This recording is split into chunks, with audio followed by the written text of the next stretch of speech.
Good morning, good afternoon, good evening, everyone. Thank you so much for joining us today, wherever you are coming to us in the world. Thanks so much for being here. We're really excited to be having this conversation today. Thanks so much to our presenting partner, Golden Agri-Resources. And today we're going to be talking about palm oil and why we need a multi-stakeholder approach to making it a more sustainable industry. I think we all know there are a lot of challenges posed there, so we're going to be talking about those, but also talking about some solutions and what the global community needs to be doing to usher this along. We've got a two-part event for you today. My colleague Richard Jones will be joining us for a fireside chat. He will sort of kick off the discussion, lay the groundwork, and then I will be back with you for a panel discussion with some additional panelists. So Richard, over to you to get us started.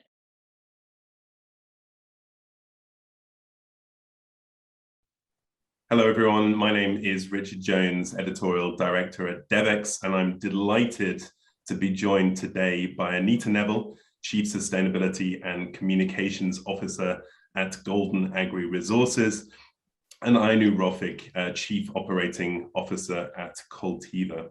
So welcome to you both. Really looking forward to hearing more today about traceability and efforts to improve the sustainability of palm oil. So Anita, welcome. Maybe I could turn to you first and ask you to give us some brief context. Where do we find ourselves today? Why is traceability so important? What kind of impact is this having on producers, particularly smallholders, and how are efforts to improve traceability really helping to transform the supply chain? Thanks, Richard. It's great to be here.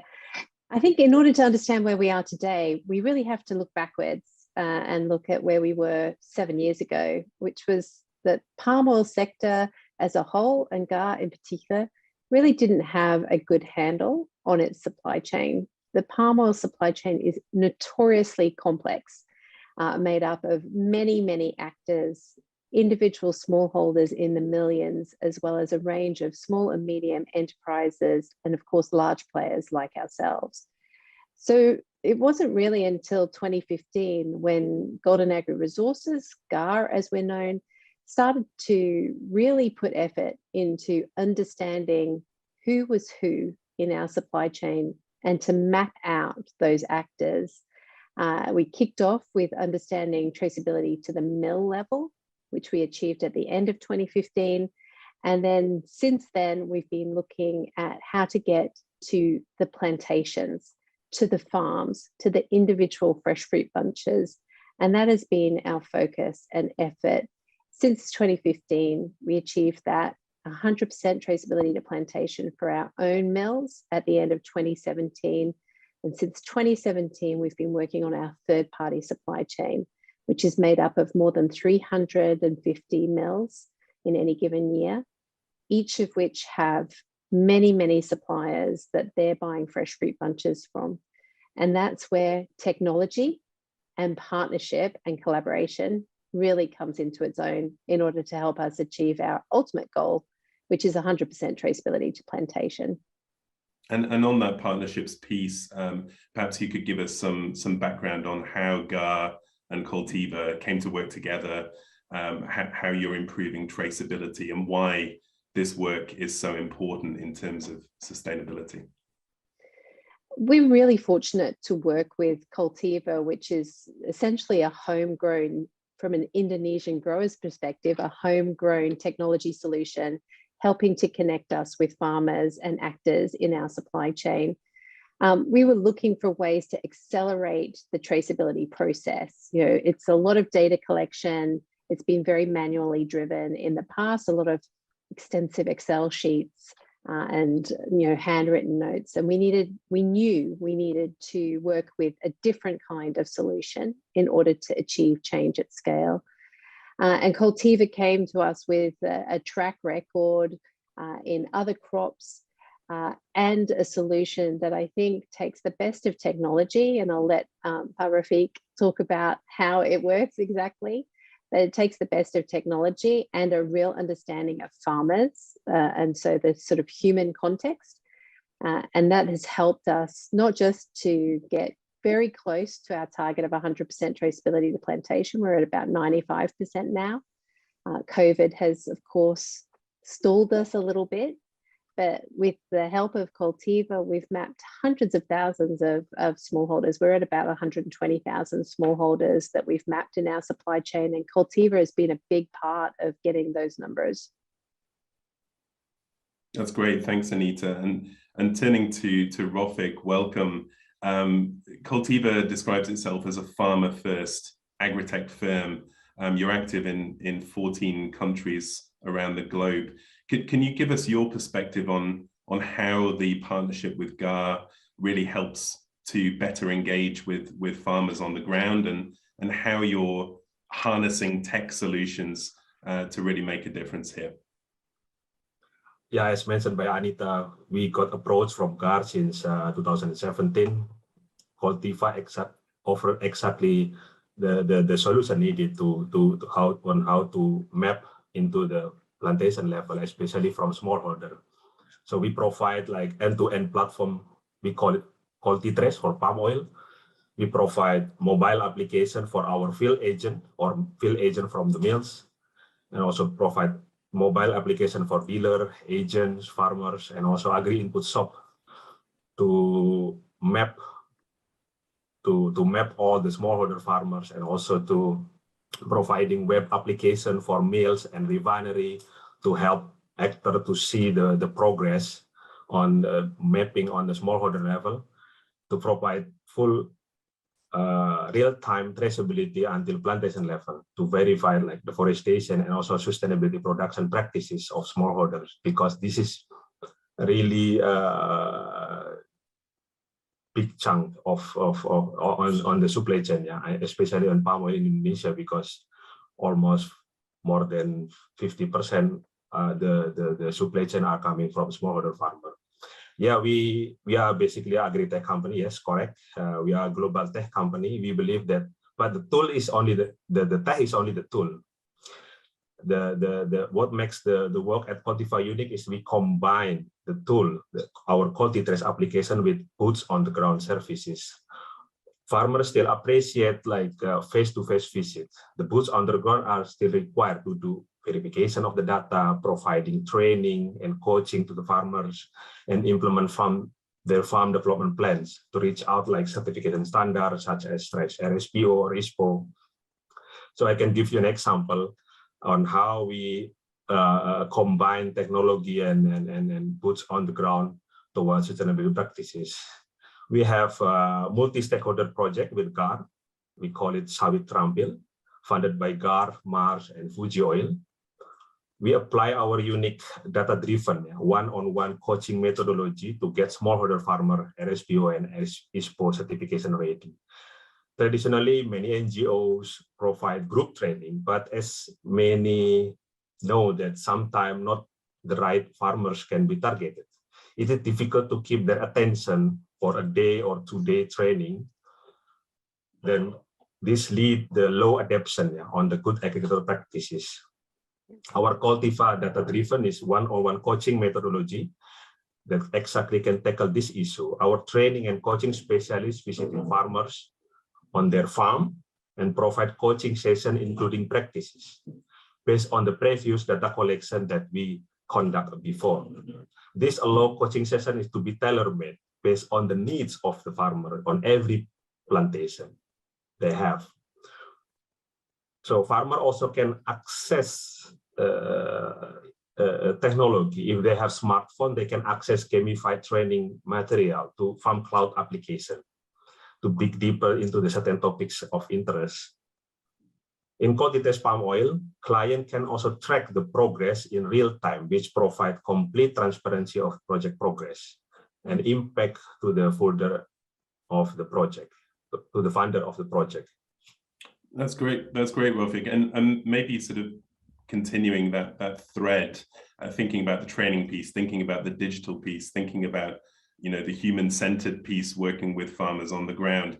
What would you say is a key obstacle that you've overcome in terms of this partnership, and how do you keep scaling up the initiative? What's next for the Koltiva GAR partnership? Basically, traceability provide the beginning of sustainable sourcing.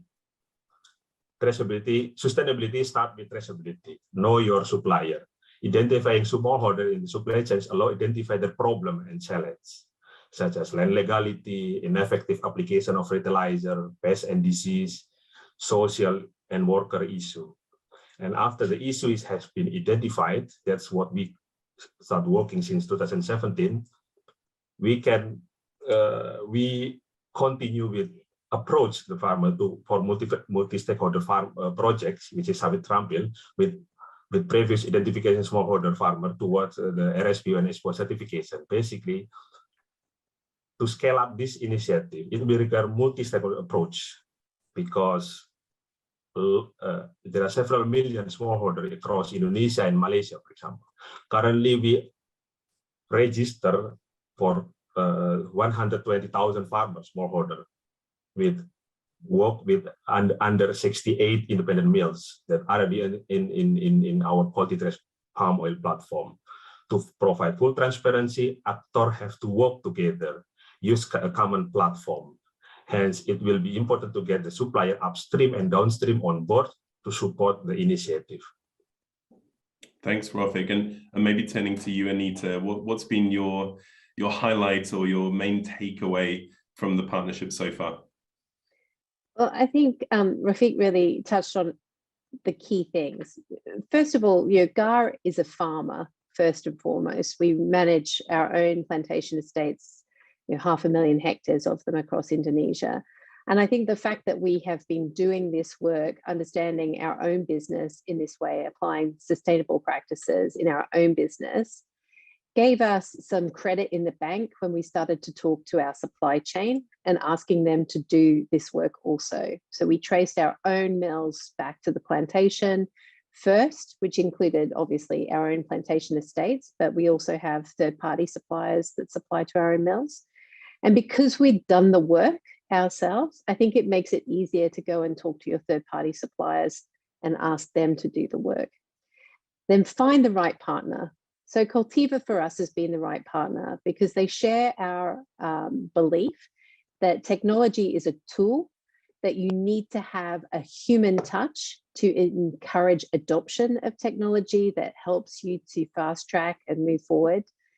And that traceability is really just the first step towards true sustainability or transformation of the sector.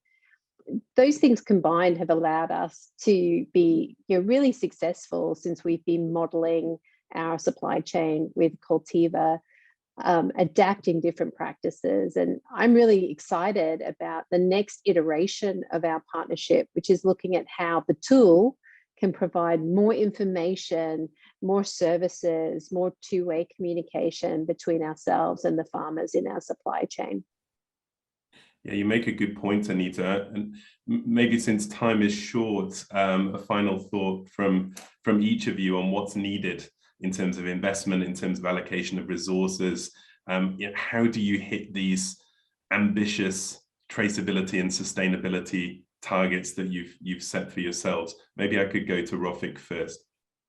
The tools and the boots on the ground is really key, and we are always like facing the challenge, lesson learned, collaborative with all the stakeholders, including the farmers as a center, and also the all supply chain is work together to make to reach out all the supply chain to make sustainability happen.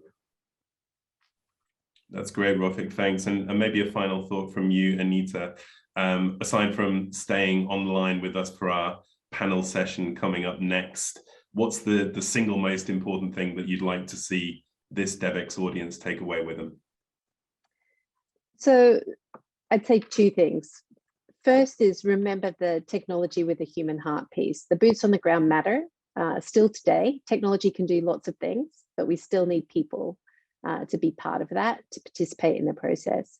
And the second is the importance of upstream and downstream investment. Our partnership with Mars and our work with Koltiva is one example. We'd love many, many more.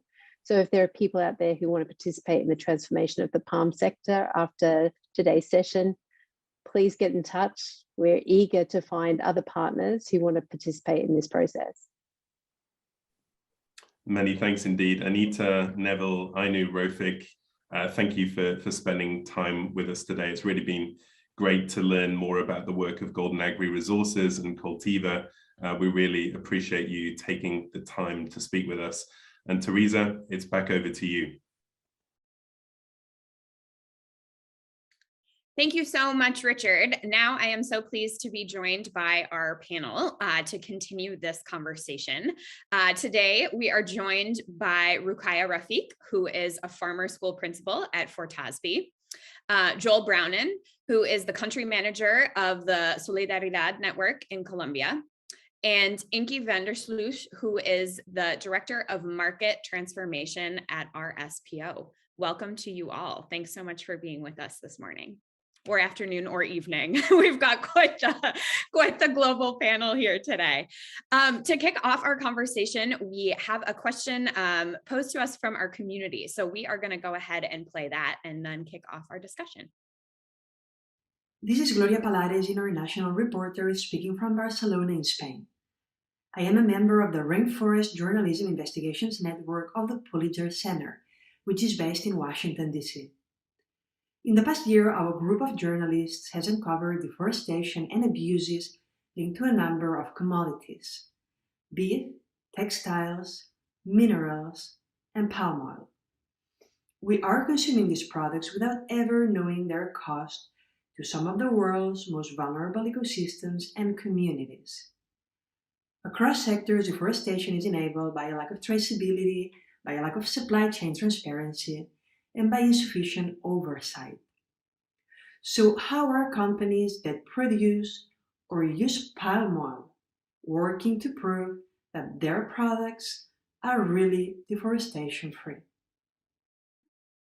Thanks so much, Gloria, for that question. Ingo, we're going to start off with you. I think you are the best person to respond directly to Gloria and get our conversation going. Thank you so much, Teresa, and thank you for the invitation to speak today. So our SPO, the Roundtable on Sustainable Palm Oil, was founded in 2004 as a membership-based organization. Today, we have more than 5,200 members globally in more than 100 countries.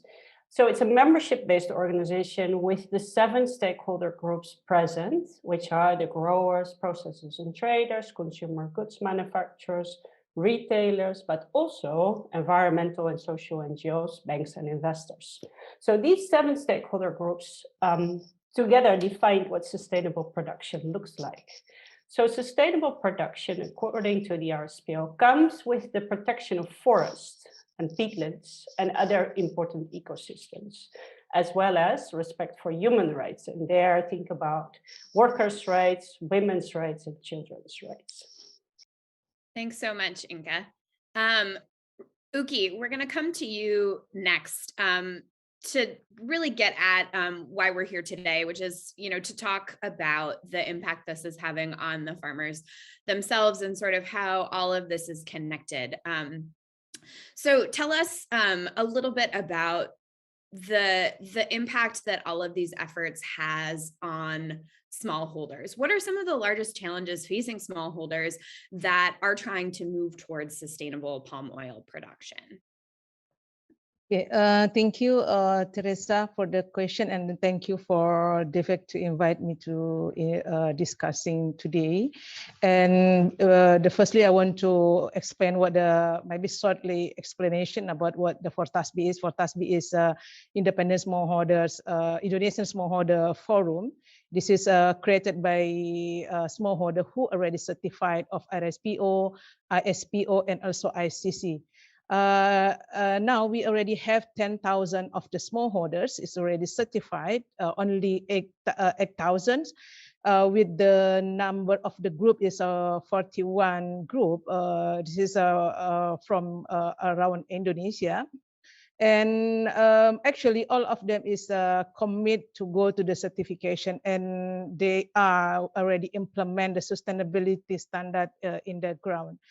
And if you're asking about what the big challenge to support the independent smallholder to go to the certification is, the first one is the organization, because in Indonesia we have a bigger independent smallholder. We have maybe more than 2 million smallholders in Indonesia. But the problem is we have the problem in organization. Mostly of independent smallholders in Indonesia didn't have the organization. Organization is the requirement for the certification. The second one is legality of the land. This is also the big problem in Indonesia. Smallholders not aware that the legality of the land is very important right now. Very important. Even their farm is operated on the clean area. I mean, not in the forest area.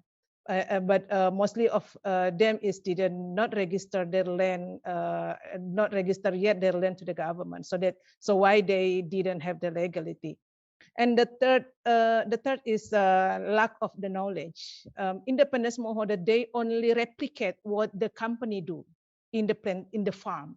So why? So because they didn't get any support from local government and even from the mill. So I think this is the big challenge for the independent smallholder, how they can go to the certification, especially in RSPO and ISPO and also ISCC certification. And the fourth is the lack support from the mill and local government.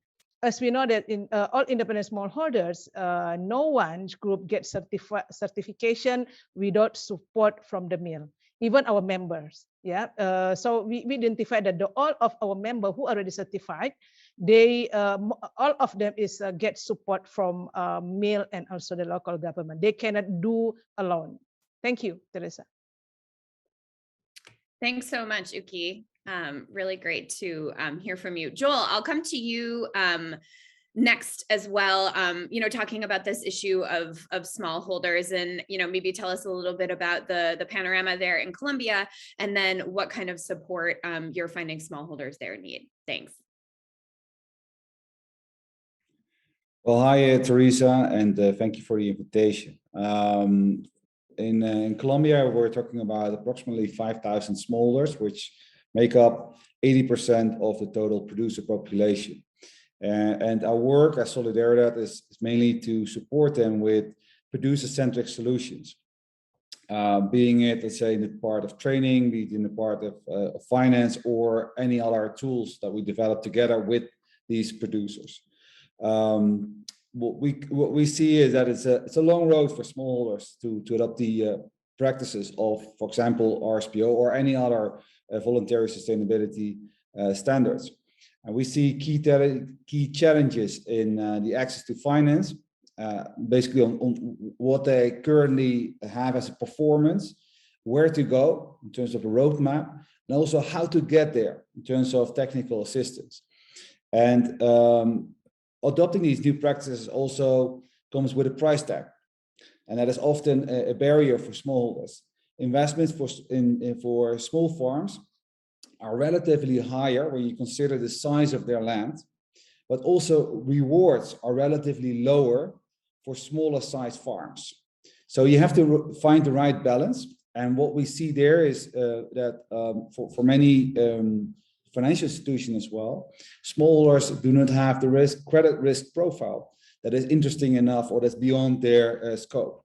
So we see a few challenges, but we also see a few solutions there. Thanks so much, Joel. And perhaps we can talk a little bit more about those solutions as well. Obviously, something we want to be bringing into the conversation as well. Inka, I want to come back to you and talk a little bit more about the progress that RSPO has made in recent years to push the industry in the right direction. Obviously, this is a huge challenge. It's why it's not done yet, right? And it's like everyone knows exactly how this needs to go, but it's really difficult to actually get there. So tell us a little bit sort of from your organizational perspective, what challenges you face, and how other players, whether it's NGOs or civil society networks or farmers organizations, can sort of work with you to solve some of these challenges. Yeah, absolutely. So fortunately, we've seen a steady growth in membership, certified area, but also in uptake of certified sustainable palm oil. And I really believe that we've evolved from a certification standard to a platform for the sector where all of the stakeholders can convene, work in partnerships, work with new technologies to make sustainable palm oil the norm. That's our mission as a membership-based organization.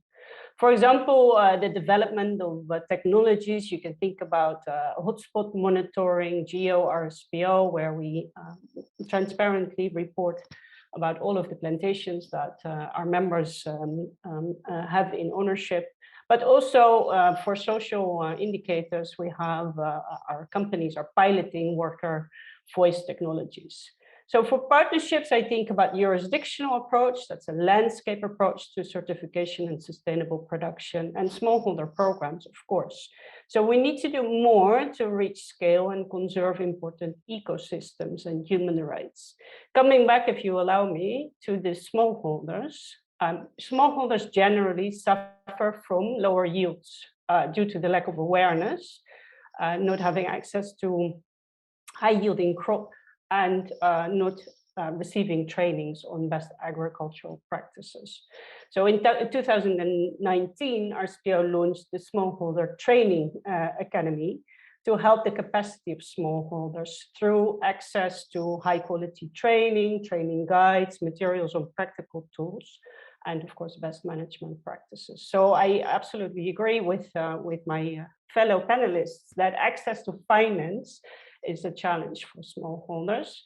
They have to do environmental and social impact assessments. They have to perhaps replant. And you have to think about, if you do replanting of your entire concession as a smallholder, you will not have income for 3 to 4 years because the oil palms need to mature. So there's major barriers for smallholders that need to be addressed. Also, smallholders have to set aside forests or high conservation value areas that they cannot develop under the RSPO standards. And that costs money to preserve, but also you cannot have oil palms on that piece of land. So what RSPO discovered is, like Uki said, there's millions of smallholders that we need to reach. And the barrier to the RSPO standard is quite significant. It's quite a high standard. So what they need is a phased approach to full compliance of the standard. So RSPO has developed an independent smallholder standard where they can step by step reach that full compliance, and during that process already receive financial incentives for the change that they're already making. Excellent. Thanks so much. So many good points there that I want to go back to. The first one I'm going to pull out is the technology piece. That's something we heard about in the fireside chat with GAR and Koltiva just before this panel. And Uki, I'd love to hear your perspective on this, the role that technology should be playing, is currently playing with your farmers, what kind of barriers there might be to that, and what progress can be made if farmers do have access to the right technology. Yeah, thank you. Yes, as I know that in the ground is the problem for the smallholders is the technology. Mostly of them, for the simple one, is like a smartphone. Mostly of them didn't have the smartphone. So this is also the big problem and also big challenge for us, how to introduce what the technology, because if they want to like more sustainability, so that means they have to use the technology to like record their farming activities, and also to to monitor what the happen in their farm. So, but we need time to like introduce the technology for the smallholder. But we are happy with the RSPO because RSPO now provide information about the hotspot. So based on that, we know where the area is in the fire, so we can like control our member to ensure that they are not use the fire during the dry season. So I think yeah, we have to like put our responsibility to ensure that the technology will understand by the smallholders. But this is, yeah, we need time to like give them the information about the importance, the technology is very important to them. Yeah, I think that's such a great point, right? You know, access obviously remains an issue. As you mentioned, you know, if farmers actually have a smartphone, there can be so many cool apps.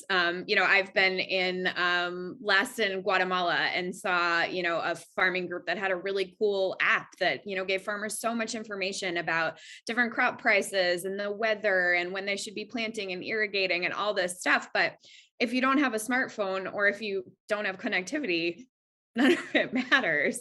And you know, then you have these tools that, you know, farmers really can't use and actually be utilizing. Joel, what does the technology piece look like in Colombia? You know, how are smallholders adopting that, and you know, what if any are the barriers there? I imagine some of them are quite similar. Yeah, I think barriers are similar, and I think the way to overcome this is in two lines of work. On the one hand, we say don't use only digital, also use analog parts. So using a blended approach is usually best for farmers to slowly adapt, let's say, the digital skills that they need in order to operate these type of apps. And on the other hand, what we see is access to data coverage. And data coverage you can solve with, on the one hand, you can do satellite-based internet, which is currently growing in some more areas, or share points where you have, let's say, satellite internet access. Or we bring that as well to the farmers with, let's say, specific equipment of field technicians. So field technicians also can bring, let's say, temporary points there. On the other hand, what we see is working a lot offline. So a lot what you do not necessarily has to be online. You can do a lot of work offline, which also helps for a lot of farmers to take their time and do it in their on their daily agenda. You know, that it really fits on what they in terms of times they have available to work with those tools. Last but not least, I think the technology as well is a tool. It's a tool for a certain objective. So we also see like the way you use the data is also important. So it's also about how can we make more benefit or take more benefit out of the use of these tools for the farmers themselves as well. So it's a lot of design around the farmers when you apply this technology.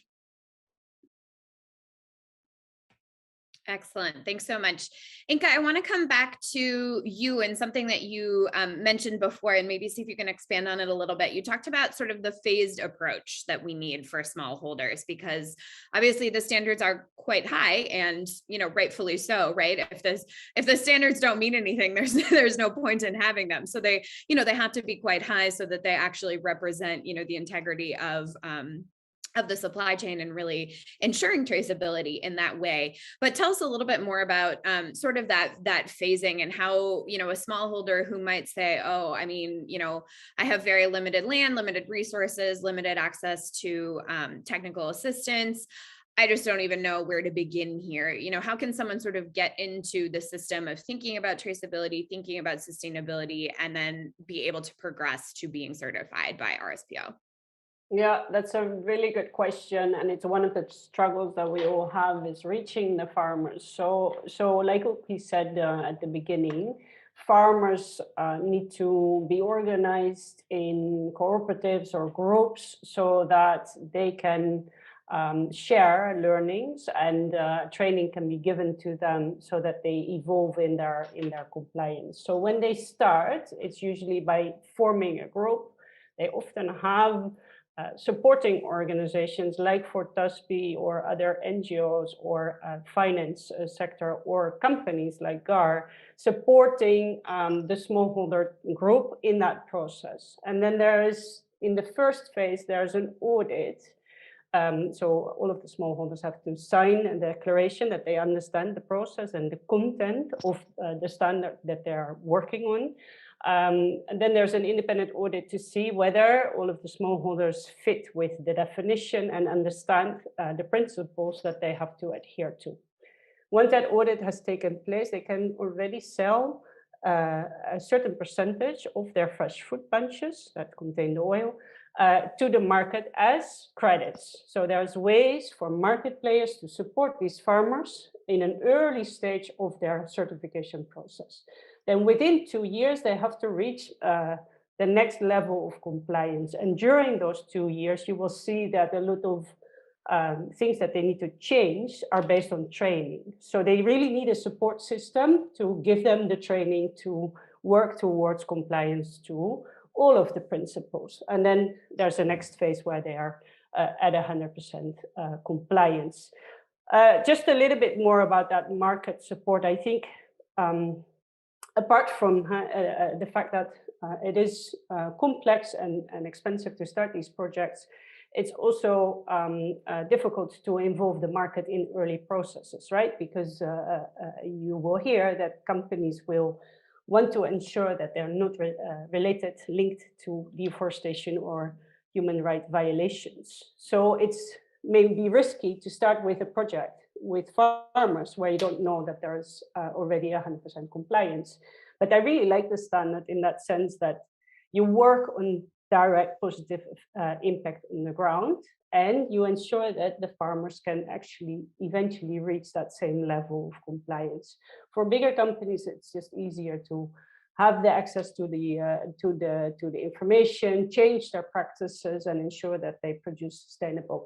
But for the smallholder farmers, there are more support mechanisms needed to achieve the same. Uki, from your perspective, how is that system functioning? Do you feel like there are still gaps? I mean, what kind of role or support does Fortasby need to be then supporting farmers in this process? Do you feel like it's something that really is achievable for your smallholders? Okay. I think everyone have responsibility to to accelerate the sustainability standard implementation among independent smallholders. I think the RSPOs already put their role that they are provide the simple standard, or maybe not simple, but high standard for the smallholders. They have the strong standard about the stepwise approach. This is the one first, the one. The second is also after the certification, RSP also provide the incentive.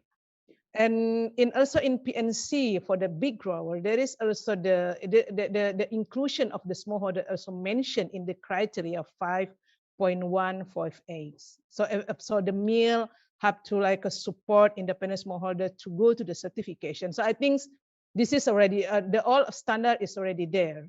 But now actually for supporting the smallholder for the certification, because the first step is very costly. So actually we need the strong commitment from the mill and also the buyer to provide the program to support the independent smallholder to preparing for the certification. Because in the firstly, before they go to certification, this is very costly for the mapping, for the training, for the organizing, and etc., and also for the audit. But after the certification, RSP already provide the incentive. So so if the smallholders get the certified, so they can independently, because they already get the support from RSPO to continue and manage their certification. So I want to say that the commitment from the mill and also buyer is very neat for accelerate the implementation of the sustainability in the ground. Thanks so much, Uki.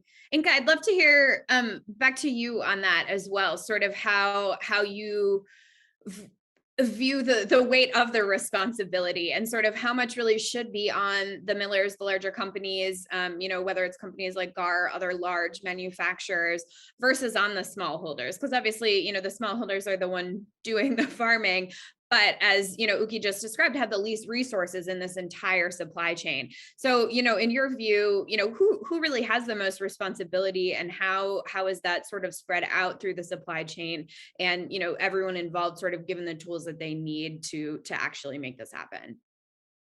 Yeah, that's a good question, and our SPO has struggled a little bit with that question, and we came up with a solution that we're still implementing. We're not there yet. So it's called shared responsibility. So what we ask from our grower members is all grower members, so large companies and small companies, they have to all work towards sustainable production within a certain time frame. For the market players, that was up to the market. So now, since 2 years, we have, or 3, I should say, we have shared responsibility requirements where we say other stakeholders, so it's the buyers from the growers, those are processors and traders, consumer goods manufacturers and retailers, they have the requirement to increase their consumption, the purchase of certified sustainable palm oil every year. And then the supporting organizations have a responsibility to encourage and promote the sustainable production and consumption. So all of these stakeholders, and I think that's the theme of the event today, why do we need this multi-stakeholder setting, is because one stakeholder group will not succeed on its own. We need that collaboration. We need the support. For smallholders, it's interesting that you say these are eventually the growers. They are. And let's not forget, there's millions, but also many of them have lifted themselves out of poverty because they're able to plant oil palms, which is a fantastic crop. And we do want to see that economic development should not come at the expense of forests or community rights or other sustainability indicators. So it's very important that they adhere to the RSPO standards. So one stakeholder group that I've not mentioned, and I feel that this is the right time to speak about it, is government engagement. So what we see in producing countries is more efforts to protect and conserve forests, but also the call from consuming countries to halt imported deforestation. So I think, and I should recognize that these initiatives are there and extremely valuable to accelerate the progress that we are making. RSPO has currently certified 19% of the global production. We need to find new ways to grow that faster. We want the entire sector to be sustainable, and all of the different partners are necessary to achieve that goal. Joel, I'd love to come to you on that government piece. Thinking about the role that governments should and can be playing in limiting deforestation. Colombia, incredibly biodiverse, rich country. I actually used to live there, so have had the opportunity to see a lot of its beauty. From your perspective, what is the Colombian government doing to incentivize farmers to protect biodiversity, to halt deforestation, while as Inka just said, there's a reason that people farm palm oil, and it's because it can make them money and lift them out of poverty. And obviously meeting basic needs is people's main goal. So tell us a little bit about what it looks like in Colombia. Yeah, I think the perspective in Colombia is quite particular. We do well have on the one hand, we have the Amazon. On the other hand, there's no palm oil planted in the Amazon. In Colombia, the areas where palm oil is being produced is mainly on areas where there have been previously other agricultural crops, meaning that that resulted in that we only have a 0.2% of all deforestation in the last 6 years that is being linked to palm oil plantations. So it's a very good result there.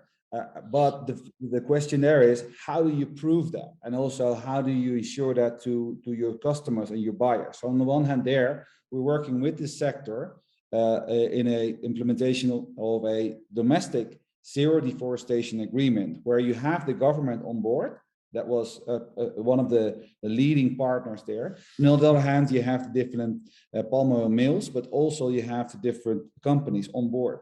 So we're working basically from a public-private perspective there in order to ensure that zero deforestation policy. And I think that's critical here, that you always have the connection between public and private here.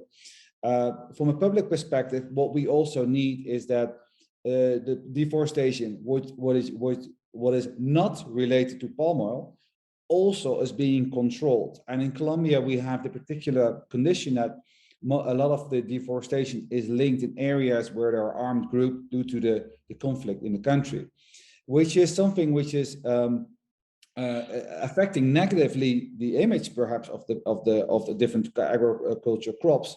But if you really look into the details there, it requires a government effort much more to provide security in some areas and control areas, rather than that we go for the agricultural part. So in that sense, I would say we have a particular condition, but the good news is that palm oil is not, let's say, a deforestation related crop in Colombia.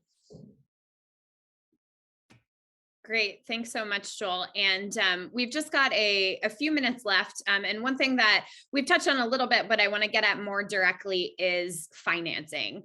Uki, I'd love to come to you on this. As you know, I think we've laid out here is, you know, meeting all these standards, doing these things, getting smallholders in a place where they can comply. It's expensive and they don't necessarily have the resources. What more needs to be done from the international community to make sure that financing really is targeted directly at these smallholders that need the support? Yeah, actually, this is the problem for smallholders is also financing. So I think, yeah, everyone have to provide the program and finance for the smallholders to implement the sustainability. So yeah, I think yeah, the mill or the buyers and also the other stakeholders like local government also have to provide the finance to support the smallholder to implement the sustainability. Inka, what are your thoughts on this? I mean, what does the international community need to be doing? Is this something that we need to see major financiers like the World Bank more involved in? Is this something that IFAD or FAO should be more engaged in? I mean, where should this financing be coming from? Yeah, absolutely. Absolutely. I think we all need to invest more in sustainable production and supporting that. Send true incentives to farmers that have changed their practices to meet the RSPO standards, so around deforestation and human rights violations. Also, the other part that I think we're missing is we need more finances towards nature conservation and restoration projects. It is very difficult for farmers to preserve nature in a landscape, and it would make far more sense to have connected biodiversity hotspots and funding to conserve it. Then the other thing that we should absolutely also think about is how we ensure that community rights are protected. So that's the other thing that really we should all be aware of. And I'm sure that the finance sector, but also World Bank and FAO could support in these three different finance streams. Excellent. Thanks so much. And Joel, another question for you as we're ending here. I'd love to sort of take this bigger picture and talk a little bit about what the stakes are if we're not able to get full traceability. Why is this so important, both for farmers and their livelihoods, but as well for the planet? I think in general, what the stakes here mainly are with involving these smallholders and getting them on board. What we see right now, these traceability commitments, they are, let's say, on top of what we already have, let's say, with the different sustainability standards. We already hear that 90% is currently RSPO certified. That means that there is, let's say, still a lot of progress that we can make in that regard. I think there, in the end, it's a market-driven model, meaning that without sufficient market pool, the growth of also the sales is also something under risk. So I think there also we not only have to look at international markets, but also to the domestic markets in these producer countries, which play a huge role in terms of the absorption of all that production that is from these countries. And I think there, this more tailored domestic approach, where we can work together there with both financial institutions, but also the companies, in allowing them to have the traceability. I think there's a lot of potential there that we can make progress in the coming years. Excellent. Thanks so much, Joel. And I think that's a great place to end, thinking about the ways that we can be making progress and can be accelerating these moves towards traceability and sustainability. Thank you so much to our panel for joining us today. I really appreciate you all being with us throughout your various time zones. Inka, my many apologies for tragically butchering your name, but thank you for your patience. It was a really great conversation. So great being with all of you. Thanks so much for tuning in to our audience. Thanks so much to Golden Agri-Resources, our presenting partner for this event. I also want to put in a little plug. I am Devex's food systems reporter. I write our food systems newsletter, Devex Dish, and we explore issues like this, like sustainability, impact on smallholders, all of the related topics each week. So would love for you to join us. You can go to Devex's website. If you just Google Devex Dish, you can find us and join us. So thank you so much again to our panel. Have a great day. Thank you. Thank you.